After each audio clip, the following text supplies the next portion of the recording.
Porque si salimos bien de esta, si salimos bien del tema COVID-19, tenemos un verdadero tsunami de frente, ¿no? Que es el momento económico que tiene la Argentina. Y me parece que no estamos ya en un momento donde eh, alcanza con escuchar críticas solamente a la gestión de gobierno o al plan económico, que para muchos no existe, sino alternativas, propuestas. ¿Qué hacer con la economía?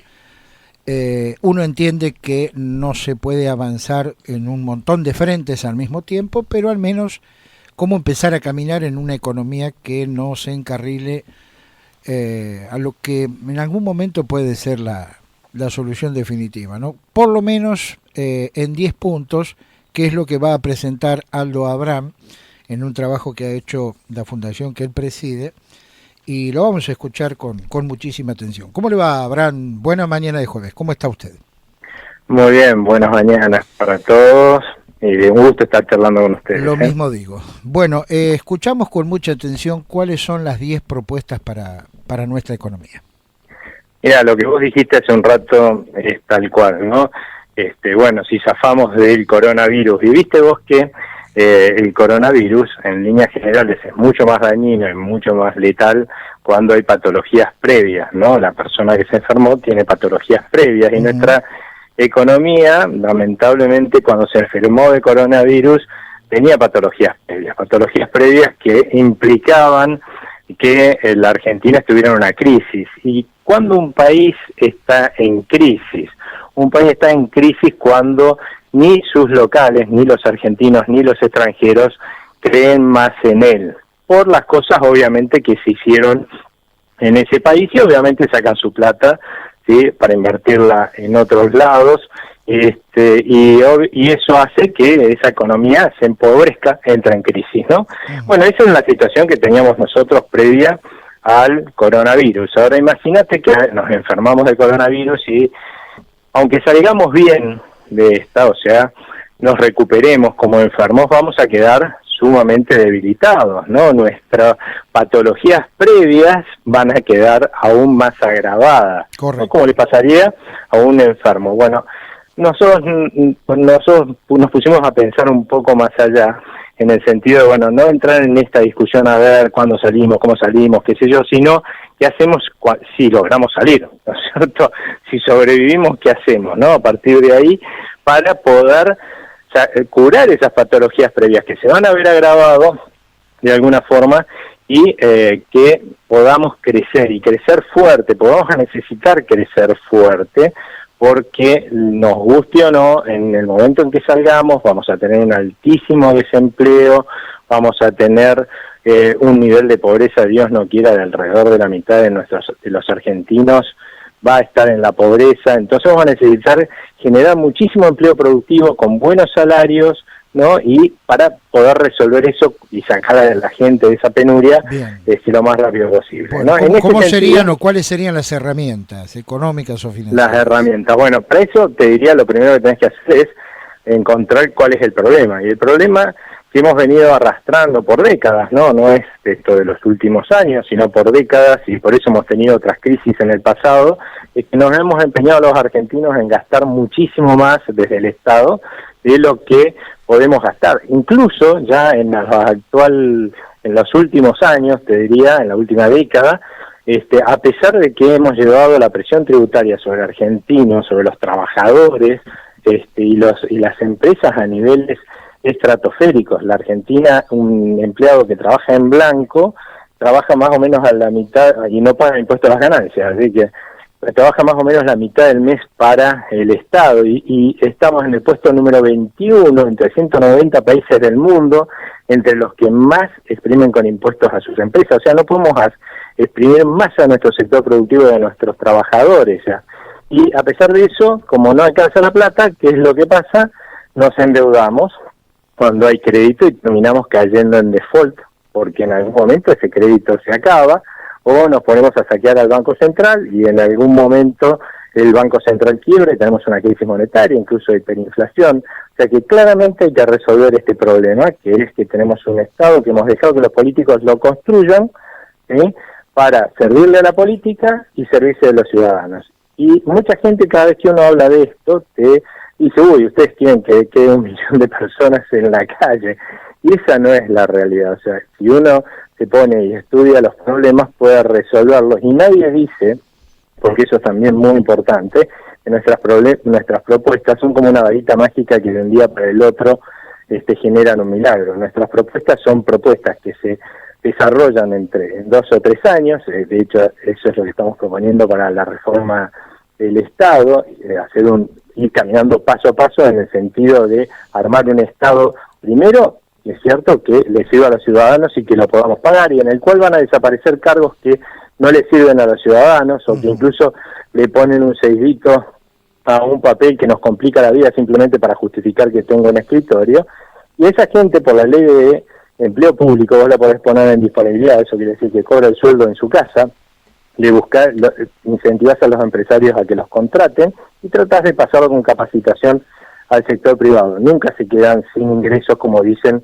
algunos, para defender, obviamente, que no se haga nada, ¿no? Claro. Eso es una de las cosas, por ejemplo, que hay que hacer. Otra cosa que hay que hacer, poner en disponibilidad parte del personal, seguir pagándoles el salario. Exactamente. Mandarlos a una empresa privada y perfeccionarlos. Subsidiar a las empresas privadas que los quieran tomar, y obviamente de esa forma los podemos ir pasando a hacer algo que les sea útil a la sociedad, que antes no hacían y encima lo teníamos que pagar. Ahora van a producir bienes y servicios que nos van a ser útiles a todos. Bien. Lo otro que también es muy importante hacer al mismo tiempo que se hace esto, que como te dije va a llevar 2 años, pero hay que mostrar que uno tiene la voluntad, anunciarlo y mostrarla que tiene la voluntad de hacerlo hacia adelante, es una reforma impositiva que va a depender de justamente este plan, ¿no? En la medida que vayamos bajando el gasto público, vamos a poder bajarle los impuestos a las empresas, y con eso vos ya generás otro ambiente, porque el que crea que lo vas a hacer y vea que lo vas haciendo, va a decir, bueno, este país está cambiando realmente. En Argentina, si dejamos de exprimir como naranjas a las empresas y a los trabajadores, hay oportunidades muchísimas de buenos negocios, y la gente va a empezar a invertir y a generar empleo. Pero por otro lado, vos necesitas facilitarle a los empresarios generar empleo. Y lamentablemente la Argentina tiene una legislación laboral arcaica, con muy pocos cambios que se le han hecho en el tiempo, y que desincentiva la generación de empleo. Si vos tomás los últimos 20 años, lo que vas a ver en cualquiera de ellos, que más del 40% de los argentinos, y muchas veces más del 50% de los argentinos, estaba o desempleado, o en la informalidad, o con un empleo público que no le sirve a la sociedad, o un plan asistencial, o sea, seguro de desempleos truchos, digamos, ¿no? Disfrazados.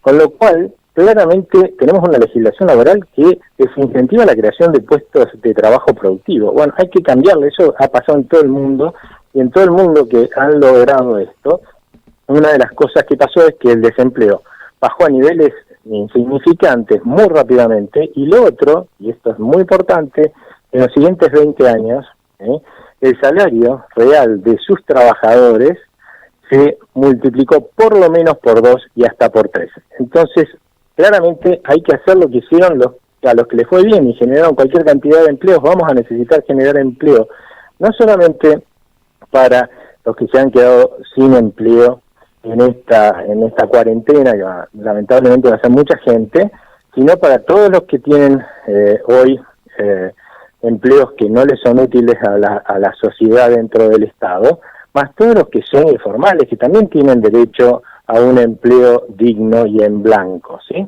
Con lo cual, y es más, y a todos los que tienen planes asistenciales que podrían trabajar y que ya se han resignado y viven de los planes asistenciales, eso también hay que reducirlo, pero para reducirlo justamente lo que hay que hacer es que del otro lado haya mucha gente tratando de tomar trabajadores, y obviamente subsidiar a esa gente que toma estas personas para capacitarlas para que puedan hacer su trabajo, un nuevo trabajo productivo, ¿no? Y así fíjate que además acabas de bajar, ¿no?, el gasto que tenemos enorme en el asistencialismo, y empezamos a cambiar muchas cosas que te tienen que generar credibilidad en el futuro de la Argentina, ¿no? Mirá lo que ha sido la historia hasta ahora de nuestro país. Cada vez que se da un gobierno, fíjate, a mí me parece notable, ¿no? ¿Cuál es uno de los logros que sacan como banderas que hay más, que dieron más planes asistenciales.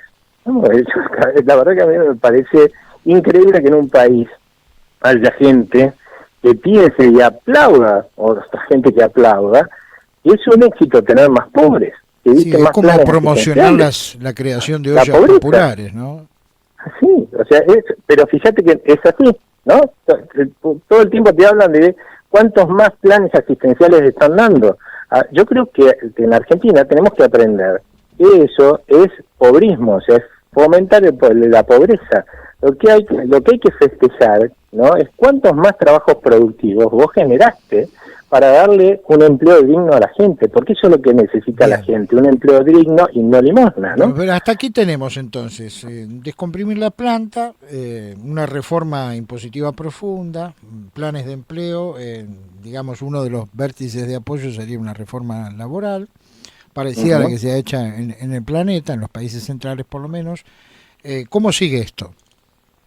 Bueno, también, obviamente, lo de la reforma tributaria, te aclaro, tiene que venir con una reforma del sistema de coparticipación, la eliminación del sistema de coparticipación, en la cual los gobernadores de las provincias pobres también generan pobrismo. ¿Por qué? Porque si total los recursos decaen de la nación, ellos lo que usan aprovechan para usarlo para hacer clientelismo político, ¿no? En vez de, si ellos tuvieran que salir a captar esos recursos en sus provincias, bueno, habría un mayor control en definitiva de cómo los usan.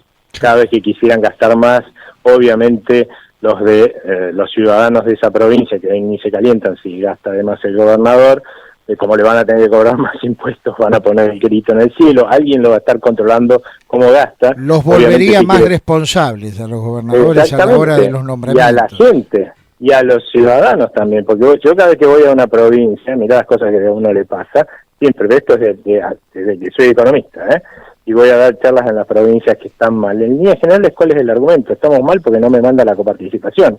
Y eso es mentira, porque la coparticipación la cobra la FIP en una cuenta, y para que salga un peso para cualquier provincia y para la nación, tiene que salir todos los pesos que van a todas las provincias de toda la nación. O sea, si no salió para esa provincia, es que no salió para nadie. ¿Me entendés? Entonces, ¿qué es lo que pasó? Lo que pasó es que se la gastaron antes y obviamente ahora no hay plata, pero bueno, ya no es porque no salió el peso para donde tenía que salir, ¿no es cierto? Pero bueno, pero son los argumentos que usan los gobernadores a la hora de justificar sus imprudencias y tratar de que no le caiga el ensayo a ellos, ¿no? También hay que hacer una profunda reforma del sistema jubilatorio. Ahora, claramente eso va a llevar más tiempo seguramente en la Argentina, pero se puede empezar a hacer algo. Por ejemplo, es constante esto de el reclamo de la igualdad entre el hombre y la mujer. Sin embargo, hoy los hombres se jubilan más tarde que las mujeres. Claramente sería justo, ¿no? Entonces también que se jubilen a la misma edad los hombres y las mujeres. Estamos viviendo más, con lo cual cada vez se hace más duro que el sistema previsional pueda atender un periodo de jubilación más largo, con lo cual la verdad es que deberíamos empezar con un proceso lento, pero de ir aumentando los años con los cuales uno se puede jubilar, porque la verdad es que hoy, si una persona hasta los 70 años es una persona que es activa y puede seguir trabajando, sin perderse los derechos adquiridos, ¿no? En eso yo soy muy enfático. Lo mismo pasa, por ejemplo, con la reforma laboral que proponíamos hace un rato. El tema jubilaciones es una papa caliente, ¿no?, para la dirigencia. Totalmente, pero eso también hay que tratar de preservar los derechos adquiridos, cosa que la verdad que no todas las propuestas que he visto se respetan, ¿no? Y eso también pasa, por ejemplo, con el tema del seguro de desempleo. Los países que van a lograr seguro preservar más empleo al final de la pandemia, no durante la pandemia, van a ser los que tengan seguros de desempleo. ¿Por qué? Porque claramente le sacan una mochila a las empresas, ¿sí? Y de esa forma esas empresas tienen más chances de no quebrar, ¿no? Y de no tener que despedir empleados. Y obviamente ahí también hay una preservación de derechos adquiridos, porque si yo venía trabajando en blanco, tengo mi derecho a mi indemnización que me gané hasta ahí. Pero hacia adelante, todos los que empiezan a trabajar más yo, digamos, más mi persona, deberíamos cobrar un seguro de desempleo. ¿Por qué? Porque en momentos como estos se nota, sobre todo, que el hecho de poder decir, bueno, voy y cobro un seguro de desempleo, pero yo sé que cuando pase esto, esta cuarentena, vuelvo y tengo trabajo. Hoy la verdad es que el gran problema que tiene la gente es que no sabe si va a tener trabajo cuando termine la pandemia, ¿no? Y nosotros somos de crisis recurrentes, con lo cual esto corre para nuestras crisis también. O sea, ahí tenés otro factor, otra cosa que hay que cambiar, ¿no? Bueno, entonces hasta aquí tenemos jubilaciones, estos serían los pilares, ¿no? El tema de las jubilaciones, coparticipación, reforma laboral para tener más posibilidades de empleo, reforma impositiva, tributaria, y el descomprimir, digamos, haciendo una transpolación de personal del Estado hacia las empresas privadas, sin que se queden, digamos, sin trabajo. ¿Alguna otra herramienta, digamos, que forme parte del plan? Lamentablemente hay una que ahora está siendo puesta en duda, ¿no? Pero es increíble. Mirá, el gran problema que siempre tuvo el Mercosur fue diseñado en su momento para que poner en competencia a los empresarios de Argentina, Paraguay, Brasil y Uruguay, entre ellos, como una suerte de competencia de equipos de barrio chico, dentro del barrio, como para que después pudieran competir a nivel más alto, ¿sí? Empezar por la nacional no sé qué o por la provincial no sé cuánto, ¿sí? Entonces ir escalando, y en ese sentido fue pensado en su momento el Mercosur, ¿no? Para que lograran competencia, que es lo que necesitamos que tengan los empresarios, que tengan que esforzarse por darle mejores bienes y servicios y al mejor precio a los habitantes del Mercosur, ¿no? Lamentablemente con el tiempo, y porque fundamentalmente la FIES, que es la Federación Industrial de San Pablo, era sumamente proteccionista, y porque nosotros también tuvimos muchos gobiernos proteccionistas, ese ímpetu original se perdió, ¿no? Y nos volvimos no solamente una fortaleza, en vez de integrarnos una fortaleza, que con una muralla que no nos dejaba negociar con el exterior, sino que además empezamos hasta a ponernos trabas internas. O sea, ni siquiera había competencia entre nuestros productores, los de Brasil, los de Uruguay y Paraguay, pues se ponían trabas absurdas internas, ¿no? Bueno, eso la verdad es que con el tiempo fue cambiando. Increíblemente hoy, mirá, eso no es algo que a mí me llama la atención, porque sigo este tema desde hace décadas, los principales promotores de que el Mercosur se integren son los industriales de San Pablo. ¿No? ¿Por qué? Porque han visto lo que ha pasado en otros países de la región, más allá de los del mundo, y cómo están prosperando las industrias de aquellos países que han iniciado un proceso de integración con el mundo, ¿no? Entonces, hoy, si vos mirás los diarios, los que promueven esto eran los más proteccionistas arcaicos que había hace 10 años, lo cual demuestra que hay un cambio en todo el mundo que nosotros evidentemente o nuestros políticos no queremos entender, ¿no? Y por eso estamos viendo que justamente por este cambio, porque la FIES es muy poderosa, la Federación Industrial de San Pablo, venía trabando esto, desde que se puso a favor, la verdad es que el proceso de integración en Mercosur cambió drásticamente, ¿no? Empezamos a ir con Brasil a la cabeza, a pesar de que en algunos momentos tuvo algunos problemas porque tuvo gobiernos populistas, ¿no? Empezó a ir con Brasil tratando de negociar acuerdos. Y ahora que estamos con un montón de frentes de negociación para integrarnos al mundo, que eso genera más empleo además productivo, eficiente, que genera mejores sueldos, no estos empleos truchos que nos venden y que como no produce nada útil, obviamente no valen, lo que no vale nada no puede generar buenos sueldos, ¿no es cierto? Ahora nosotros nos estamos tratando de retraer, estamos tratando de ser un lastre para este proceso de integración.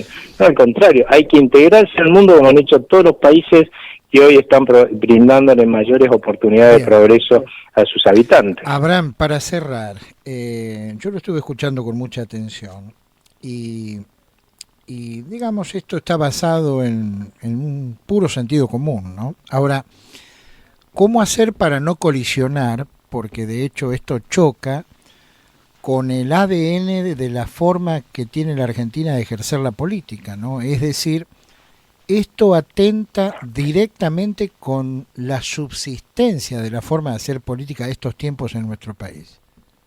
Digo, ¿cómo amalgamar eso? ¿Cómo romper esta formación política que tienen, digamos, por lo general los dirigentes políticos argentinos en cuanto a que el Estado debe ser una suerte de tabla de salvación justamente para quienes ejercen la política.